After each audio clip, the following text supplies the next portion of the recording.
हम आ जाते हैं इनकम टैक्स के न्यू स्कीम के अकॉर्डिंग जो वेटेज दे रखा है इंस्टीट्यूट ऑफ चार्टर्ड अकाउंटेंट ने। हम कोई दूसरे एनालिसिस वेटेज के बारे में बात नहीं करेंगे, हम बिल्कुल अपने इंस्टीट्यूट ने जो वेटेज दे रखा है उसके अकॉर्डिंग चलेंगे। इनकम टैक्स में सबसे पहले सबसे ज़्यादा स्कोरिंग वाला चैप्टर देखते हैं, तो सबसे पहले TDS tax deduction at source पे जाएंगे, एडवांस टैक्स TDS पे, जो आपको 5-6 नंबर पे दिख रहा है। सबसे पहले TDS को करना है। TDS के मॉड्यूल के सारे क्वेश्चन, प्रैक्टिकल क्वेश्चन है, इलस्ट्रेशन, वो सारे कॉन्सेप्ट पढ़ना है, वो सारे सेक्शन मेमोराइज करना है और रिटर्न उसके साथ करना। अगर रिटर्न और TDS कर लिया तो 10 से 12 नंबर आने से कहीं भी कुछ भी कोई भी नहीं रोक सकता। हमेशा TDS 90% केसेस में TDS और रिटर्न का क्वेश्चन आया है। कम 5 से 10% केसेस में कभी कभी नहीं आया होगा, लेकिन हर अटेम्प्ट में आता है इन दोनों से क्वेश्चन। तो सबसे पहले TDS और रिटर्न को फिनिश करना है।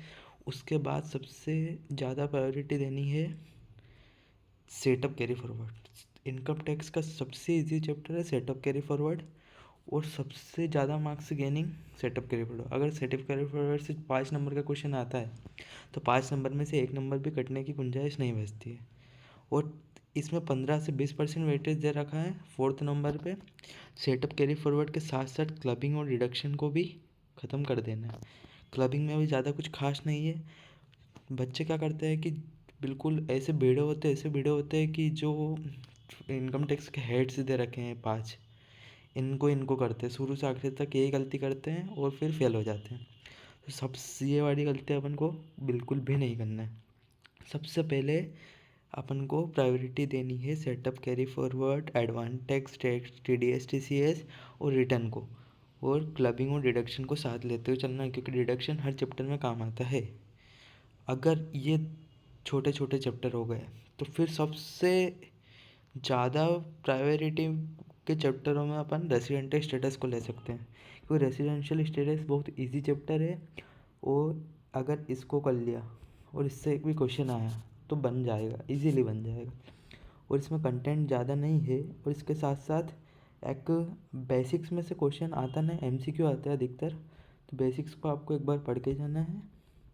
फिर सारे चैप्टर जो छोटे छोटे चैप्टर मैंने बताया इनको बिल्कुल मॉड्यूल के एक भी क्वेश्चन ऐसा नहीं होना चाहिए जो बिल्कुल भी डाउट हो कि नहीं बन रहा। फिर उसके बाद अपन हेड्स पे आएंगे, पाँचों हेड्स पे। फिर अपन को सबसे पहले हेड करना है हाउस प्रॉपर्टी, जो कि ईजीएस्ट पड़ता है सबसे।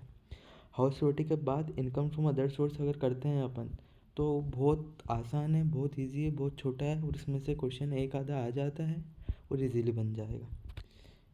फिर अपन सबसे बाद में PGBP को लेंगे, फिर सैलरी को करना है। सैलरी में फार्मूला ज़्यादा है, सारे एग्जाम्शन के फार्मूला और परक्यूसिट वगैरह सारी चीज़ें आपको अच्छे से पढ़ना है। फिर उसके बाद जाएंगे अपन कैपिटल गेन पे। कैपिटल गेन बहुत अच्छा, बहुत प्रैक्टिकल, बहुत ही मस्त हेड है। इसको करने के बाद अगर PGBP करना है तो PGBP computation of total income में आता है। PGBP का सिंगल क्वेश्चन आज तक नहीं आया है, कभी भी सेपरेट क्वेश्चन PGBP का आता नहीं है और ना आएगा।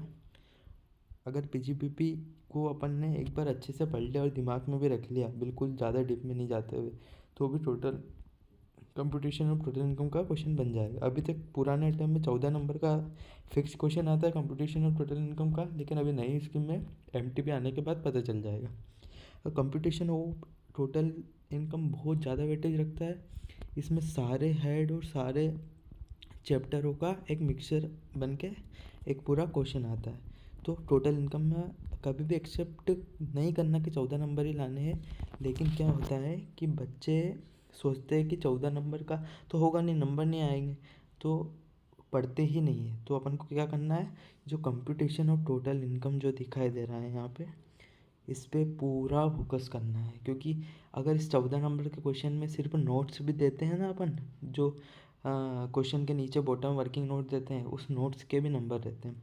अभी मेरी सर्टिफाइड कॉपी मंगवाई है, वो आएगी तब मैं सारी इन्फॉर्मेशन आपको उसका वीडियो डालूँगा। अगर पूरा अच्छे से करते हैं यहाँ पे कंप्यूटेशन ऑफ टोटल इनकम, और इसमें थोड़ा बहुत 50 से 60% भी करेक्टनेस दिखा के आते हैं, तो आपको पहले 14 नंबर का आता था तो 14 नंबर में 7-8 नंबर इजीली गेन कर सकते हो। कुछ नहीं आते वो भी कुछ कुछ तो आता रहता है उसमें, तो 7-8 नंबर गेन कर सकते हो। मैंने वर्किंग नोट दिए हैं, हर चीज़ का वर्किंग नोट देने पे वर्किंग नोट के नंबर होते हैं। इनकम टैक्स में सबसे ज़्यादा नंबर वर्किंग नोट के ही होते हैं। और इसके अलावा रिटर्न से थ्योरी क्वेश्चन आता है, पेन से रिलेटेड आ जाता है, पेन कब ज़रूरी है, पेन कार्ड, और फिर return file, updated return, revise return से रिलेटेड क्वेश्चन आ जाते हैं। और टीडीएस को तो करना ही है। और इसके अलावा अपन सबसे ज़्यादा फोकस करेंगे सेटअप कैरी फॉरवर्ड क्लबिंग पे, जो कि आसानी से कैसा भी क्वेश्चन आएगा आपको इजीली हैंडल कर पाओगे और उसका आंसर दे पाओगे। मैं जीएसटी के बारे में भी बहुत अच्छे से बताऊंगा, लेकिन वो अगले वीडियो में बताऊंगा। और मेरी सर्टिफाइड कॉपी आते ही आपको यूट्यूब पे डालकर अच्छे से एक्सप्लेन करूंगा कि कहाँ पे गलतियाँ की गई है और कहाँ पे नंबर गेन कर ज़्यादा से ज़्यादा करे हैं। क्योंकि इनकम टैक्स एक ऐसा सब्जेक्ट है जिसको शुरू से लेकर आखिर तक अच्छे से फोकस बनाए रखना पड़ता है, वरना ये फेल कर देता है। और very very easy subject in CA intermediate for me, that is income tax. But overall माना जाए तो पूरे CA इंटरमीडिएट की जर्नी में ग्रुप फर्स्ट में देखें तो सबसे डिफ़िकल्ट सब्जेक्ट इनकम टैक्स को माना गया है, और सेकंड ग्रुप में ऑडिटिंग को माना गया है। और इसके